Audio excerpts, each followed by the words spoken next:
నీకు నరేంద్ర కన్నకు ఎప్పుడు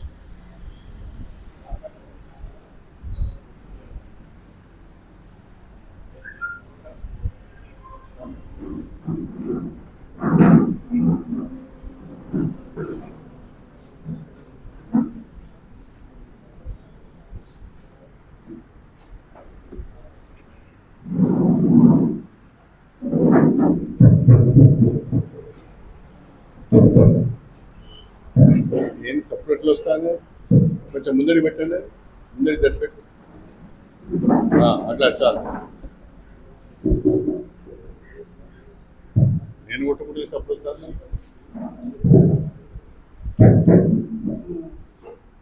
రిపీట్ అవుతాను ఎందుకు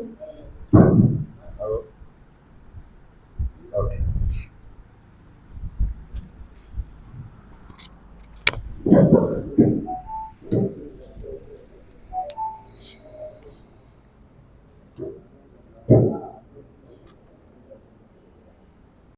నేను ఈరోజు సోషల్ జస్టిస్ మీద వెల్ఫేర్ ప్రోగ్రామ్స్ మీద మాట్లాడాలనుకుంటున్నాను.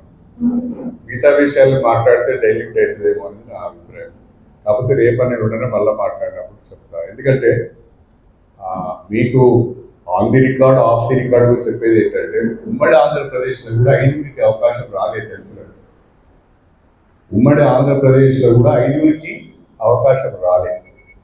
ఉమ్మడి ఆంధ్రప్రదేశ్లో కూడా షెడ్యూల్ కులాల వర్గీకరణ చట్టబద్ధత అయినా అది కోర్టు తీర్పులో కొట్టుకుపోయి అమలు కాలేదు. కాబట్టి కొన్ని విప్లవాత్మకమైన నిర్ణయాలు ఈ 3-4 నేను చెప్పినాయి. వీటిని అది చేయాలంటే కూడా ధైర్యం కూడా ఉండాలి. ముఖ్యమంత్రి గారు 4 దళితులకు అవకాశం ఇచ్చి, అదేవిధంగా ఒకరికి స్పీకర్ అవకాశం ఇచ్చి, కాంగ్రెస్ పార్టీ ఆదేశాల మేరకు ఆలోచన మేరకు మన రాష్ట్రంలో అమలు చేయడము చాలా సంతోషకరమైన విషయం అని చెప్పి సందర్భంగా తెలియజేస్తుంది. Thank you. మొదటి విడత ఒక మంత్రి ఉన్నారు ఎస్సీల నుండి, రెండవ విడత కూడా ఒకే మంత్రి ఉన్నాడు. 18 మంది ఉన్న క్యాబినెట్లో మొదటి విడత ఒకరే మంత్రిగా, రెండవ విడత ఒకరే మంత్రిగా ఉన్నారు. కానీ ఇప్పటి క్యాబినెట్లో 4 మంత్రులుగా ఉండడమే కాకుండా స్పీకర్గా కూడా ఒక దళితులు ఉండడం చాలా సంతోషకరమైన విషయం. అంటే బీజేపీకి, బీఆర్ఎస్కు, కాంగ్రెస్ పార్టీకి ఉన్న తేడా ఇది. కాంగ్రెస్ పార్టీ ద్వారానే సామాజిక న్యాయము సాధ్యమవుతుంది. కాంగ్రెస్ పార్టీ ద్వారానే సంక్షేమ కార్యక్రమాలు అమలవుతాయి. కాంగ్రెస్ పార్టీ ద్వారానే స్వంతింటి కళ నెరవేరుతుంది. కాంగ్రెస్ పార్టీ ద్వారానే సామాజిక న్యాయం కూడా సాధ్యమవుతుందనే దానికి ఇవన్నీ కూడా ఉదాహరణలు అని చెప్పిన ఈ సందర్భంగా తెలియజేస్తుంది. ప్రధానమంత్రి గారు గుజరాత్ మోడల్ అని చెప్తారు, కానీ వాళ్ళ సామాజిక న్యాయానికి, సంక్షేమ పథకాలకు దేశానికి తెలంగాణ రోల్ మోడల్గా నిలిచింది అని చెప్పిన ఈ సందర్భంగా తెలియజేస్తుంది. కాబట్టి ఈ తెలంగాణ మోడల్ సంక్షేమ పథకాల అమలులో, సామాజిక న్యాయము అమలులో తెలంగాణలో మోడల్గా తీసుకోవాలని చెప్పి నేను కేంద్ర ప్రభుత్వానికి విజ్ఞప్తి చేస్తున్నాను. ప్రధానమంత్రి గారు బీసీగా ఉండి కూడా బీసీలు కొరగబెట్టింది ఏమీ లేదు, బీసీలకు ఆయన చేసింది ఏమీ లేదు. ప్రత్యేకంగా బీసీల సమగ్ర అభివృద్ధి కొరకు తీసుకున్న చర్యలు ఏమీ లేవు, పథకాలు కూడా ఏమీ లేవు. ఒకవైపు బీజేపీ, బీఆర్ఎస్ సామాజిక న్యాయం అని మాట్లాడతారు, సంక్షేమ పథకాల గురించి మాట్లాడతారు. కానీ కాంగ్రెస్ పార్టీ ప్రవేశపెట్టిన సంక్షేమ పథకాల ముందు, కాంగ్రెస్ పార్టీ తీసుకున్న విప్లవాత్మకమైన నిర్ణయాల ముందు ఆ రెండు పార్టీలు దేని కూడా పనికిరావచ్చునని ఈ సందర్భంగా తెలియజేస్తుంది. భవిష్యత్తులో కూడా పేద వర్గాలకు సంబంధించిన సంక్షేమ పథకాలు అమలు కావాలన్నా, సమాజంలో సామాజిక న్యాయం పాటించే విధంగా రాజకీయాలు ముందుకు సాగాలన్నా అది కాంగ్రెస్ పార్టీతోనే సాధ్యం. కాబట్టి నేను తెలంగాణ ప్రజలకు విజ్ఞప్తి చేస్తున్నాను, కాంగ్రెస్ పార్టీని మరింత ఆశీర్వదించండి. విప్లవాత్మకమైన నిర్ణయాలు, ధైర్యంతో తీసుకుంటున్న నిర్ణయాలు, ముఖ్యమంత్రి గారు ఈ పేద వర్గాలకు, ఈ సామాజిక వర్గాలకు న్యాయం చేయాలనే ఆలోచనతో ముందడుగు వేస్తున్న పరిస్థితుల్లో మనమందరం కూడా ముఖ్యమంత్రి గారిని అభినందించాలి, ముఖ్యమంత్రి గారికి అండగా నిలబడాలని చెప్పి కూడా నేను సవినీయంగా తెలియజేసుకుంటున్నాను. Thank you.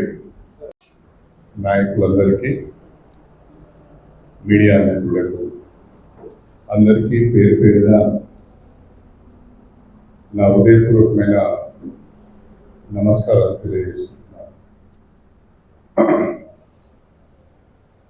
ప్రజల ఆశీర్వాదంతో కాంగ్రెస్ పార్టీ రాష్ట్రంలో అధికారంలోకి వచ్చి 18 మాసాలు పూర్తి చేసుకున్నది. ఈ 18 మాసాల కాలంలో కాంగ్రెస్ ప్రభుత్వం వస్తే ఇందిరమ్మ రాజ్యం వస్తుంది. ఇందిరమ్మ రాజ్యం వస్తే పేదవాళ్లకు పెద్ద ఎత్తున సంక్షేమ పథకాలు అమలు చేస్తారు అనే ఒక నమ్మకంతో ప్రజలు కాంగ్రెస్ పార్టీకి ఓటేసి గెలిపించడం జరిగింది. ప్రజల నమ్మకాన్ని వమ్ము చేయకుండా ఈ సంవత్సరన్నర కాలంలో కాంగ్రెస్ పార్టీ పేదల సంక్షేమానికి అనేక వినూత్నమైన కార్యక్రమాలు చేపట్టి దేశంలోని ఇతర రాష్ట్రాలకు రోల్ మోడల్గా నిలబడుతుందని చెప్పడంలో ఎలాంటి సందేహం లేదు. ఇందిరమ్మ రాజ్యంలో ఒకవైపు సంక్షేమ పథకాలు, మరొక వైపు సామాజిక న్యాయం అమలు చేసే విధంగా తెలంగాణ ప్రభుత్వం, ప్రత్యేకించి గౌరవ ముఖ్యమంత్రి శ్రీ రేవంత్ రెడ్డి గారు పనిచేస్తున్న విధానాన్ని మేమందరం కూడా హృదయపూర్వకంగా అభినందిస్తున్నాం. సంవత్సరంన్నర కాలంలో చేపట్టిన సంక్షేమ పథకాలు ప్రధానంగా మచ్చుకు కొన్ని అని చెప్పుకునే విధంగా, దేశంలో ఎక్కడ లేని విధంగా మన రాష్ట్రంలోనే దాదాపు 13,500 కోట్ల రూపాయల ఖర్చుతో, సాలీనా 13,500 కోట్ల రూపాయల ఖర్చుతో దాదాపు 3,10,00,000 మందికి ఒక్కొక్కరికి నెలకు 6 కిలోల చొప్పున సన్న బియ్యాన్ని ఉచితంగా పంపిణీ చేస్తున్న ప్రభుత్వం తెలంగాణ ప్రభుత్వం. దేశానికి ఈ సన్న బియ్యం ఉచిత పంపిణీ అనేది ఒక ఆదర్శం అని చెప్పడంలో నాకు సందేహం లేదు. పేదవారి ఆకలి గురించి ఆలోచించి వాళ్ళ కడుపు నింపాలనే తలంపుతో దేశానికే రోల్ మోడల్గా ఈ పథకం నిలుస్తుందని చెప్పడంలో ఎలాంటి సందేహం లేదు. అదేవిధంగా గత 10 సంవత్సరాల బీఆర్ఎస్ ప్రభుత్వ పాలనలో స్వంతింటి కళ నెరవేరని పరిస్థితులలో పేదవాళ్ళందరూ కూడా ఇందిరమ్మ రాజ్యం వస్తుంది, ఇల్లు వస్తాయని నమ్మి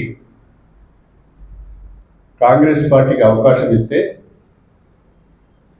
ఈ ఒక్క ఆర్థిక సంవత్సరంలోనే 2025-2026 ఆర్థిక సంవత్సరంలో తెలంగాణ రాష్ట్రంలో 4,50,000 ఇళ్ల నిర్మాణం చేపట్టారని దాని కొరకు 22,500 కోట్ల రూపాయలు ఖర్చు చేయాలని ఆలోచించి ఇవాళ నియోజకవర్గానికి 3,500 చొప్పున ఇందిరమ్మ ఇల్లు మంజూరు చేసిన ప్రభుత్వం కాంగ్రెస్ ప్రభుత్వం తెలంగాణ